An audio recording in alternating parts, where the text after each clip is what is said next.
नमस्कार. जय महाराष्ट्र. दरम्यान महाराष्ट्राच्या राजकारणात लोकसभा निवडणुकीच्या निकालानंतर मोठा भूकंप होण्याचे संकेत मिळत आहेत. कारण शिवसेना नेते तथा राज्याचे उत्पादन शुल्क विभाग मंत्री शंभूराज देसाई यांनी सर्वात मोठा गौप्यस्फोट केला आहे. दरम्यान महाराष्ट्रात लोकसभा निवडणुकीसाठी 4 टप्प्यातील मतदान पार पडलं आहे.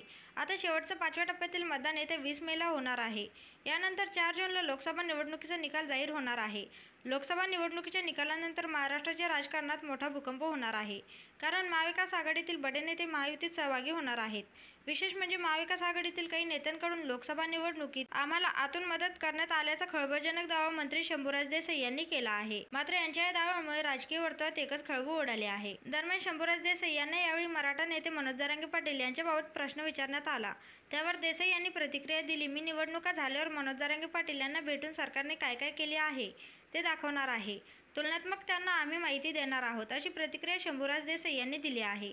एवढंच नाही तर मनसे अध्यक्ष राज ठाकरेंनी बिनशर्त पाठिंबा दिला आहे. शिवसेना प्रमुख बाळासाहेब ठाकरे यांचे विचार आणि राज ठाकरेंचे विचार मिळते जुळते आहेत. त्यांच्या भूमिकेमुळे काही लोकांचे नुकसान होणार आहे. यामुळे पवार असे बोलले असतील, असं देखील शंभूराज देसाई म्हणाले आहेत.